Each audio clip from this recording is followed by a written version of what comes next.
François Mattei, bonjour. Bonjour. Vous êtes journaliste, écrivain, auteur de nombreux ouvrages. Vous avez rendu de nombreuses visites à Laurent Gbagbo, incarcéré à la prison de Scheveningen et en procès à la Cour pénale internationale ces dernières années. Et vous venez de publier Libre pour la vérité et la justice, un livre qui a été fait sur la base d'entretien avec Laurent Gbagbo. C'est un titre prémonitoire. On sait qu'il y a une audience jeudi qui doit statuer pour une liberté provisoire du président Gbagbo. Prémonitoire, peut-être. En tout cas, on le verra très vite. En tout cas, il est évident que le mot libre a été employé pour évoquer une possible et une probable libération de Laurent Gbagbo après 7 ans de procès et de prison. Et ce qui semble à peu près inévitable à ce jour, puisque l'accusation n'a pas réussi à prouver les charges qui avaient été retenues contre lui. Et puis aussi, c'était pour noter une chose, c'est que Gbagbo, qu'il soit en prison ou à l'extérieur, mais en prison aussi, reste un homme libre dans la mesure où il a toujours combattu pour ses idées, qu'il soit à l'extérieur ou en prison, ce qui lui est arrivé souvent. Il dit de ce procès, à lire votre livre, c'est une affaire, ce n'est pas une affaire juridique, mais une affaire particulière. Que veut-il dire par là? Eh bien, il veut dire que, justement, la France, pour lui, n'est jamais sortie de sa façon de voir l'Afrique et de son empreinte en Afrique, qu'il résume et qu'il synthétise dans une chose, c'est que la Constitution française contient encore aujourd'hui, les gens le méconnaissent ou l'ignorent, mais tout ce qui a tissé les liens entre la France et l'Afrique à une époque où il y avait ce qu'on appelait la France-Afrique. C'est l'article 12, je crois. L'article 12 de la Constitution française de 58. Donc c'est toujours dans les textes et donc ça suppose évidemment la présence militaire française, ça suppose le franc CFA, donc la monnaie aux mains de la France. Voilà. La seule chose qui a changé, c'est au niveau de l'enseignement universitaire, je crois, qui a été délégué aux pays africains parce que, dit-il, on avait peur que ça favorise une trop grande immigration en France d'étudiants africains. Voilà. Mais il dit dans le même temps que la France n'a plus les moyens de sa politique. Oui. Et justement, il pense que c'est le moment de revenir sur ces liens qui ont été tissés à une époque qui est révolue et que ça serait l'intérêt des pays africains, en particulier de la Côte d'Ivoire et de la France. Mais justement, quand on parle de vision parfois passéiste de l'Afrique, il faudrait voir que ça soit des deux côtés qu'on se rénove un peu, qu'on innove un peu, parce que on est resté en l'état dans une vision entre la France et l'Afrique qui est ancienne, oui. Il est poursuivi à la Cour pénale internationale pour crimes contre l'humanité. Oui. Reconnaît-il une responsabilité ou des erreurs, du moins, durant son passage au pouvoir en Côte d'Ivoire de 2000 à 2010? Il reconnaît une erreur, essentiellement, c'est le fait d'avoir accepté, ça lui a été reproché même par ses partisans, d'avoir accepté l'organisation des élections sans que le désarmement soit fait. Parce que, à partir de là, il considère que les violences étaient inscrites dans l'actualité, forcément et fatalement, il y allait y avoir des violences, et en plus des élections qui ne pouvaient pas être équitables et dans un climat favorable à des élections. Enfin, des élections dans un pays qui est pour plus de 60% en armes, effectivement. On a l'impression qu'il résume un peu sa déchéance juridique. Je parle à un combat contre la France. Mais n'a-t-il pas compris, c'est peut-être une des leçons aussi de cette élection de 2010, qu'on est dans un monde plus mondialisé? Il y a eu les États-Unis, il y a eu beaucoup d'autres pays, même certains de ses alliés qui l'ont lâché, comme l'Afrique du Sud.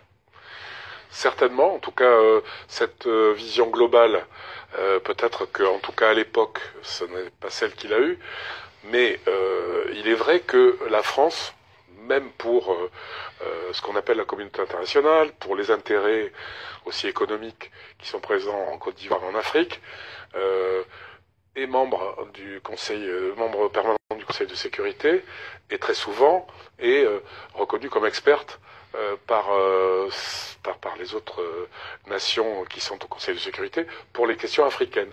Donc pour lui, l'interlocuteur, de toute façon, privilégié et aussi à combattre, c'était l'État français quand il ne voulait pas se défaire de ses prérogatives sur la France. Donc, a-t-il de la rancœur à l'égard du couple Ouattara?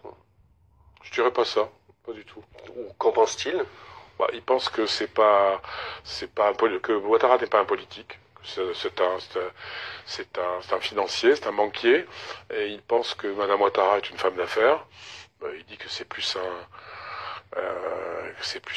une entreprise qu'un couple. Voilà. Bon, c'est un trait d'humour, mais je n'ai jamais entendu dire plus que ça. Et il avait des relations de toute façon avec tous ces gens-là, parce que ce qui m'a toujours frappé quand j'ai fréquenté et Gbagbo et la Côte d'Ivoire, c'est que ce soit M. Ouattara, que ce soit M. Bédier ou Gbagbo, ce sont des gens qui se connaissent depuis, j'allais dire des amis de 30 ans, mais ce sont des gens qui ont fait la route ensemble en Côte d'Ivoire. Il est très étonnant que ça finisse à ce point-là par une cour pénale internationale, par des guerres, etc. Ce sont des gens qui se connaissent très bien. Donc c'est ce qui ressort le plus pour moi, c'est ça, c'est qu'il y a eu une folie. Gbagbo, ses avocats, ses amis sont dans une phase de réhabilitation de sa présidence et du personnage dans l'histoire. C'est aussi un combat qu'il mène pour la justice et la vérité, comme ils disent.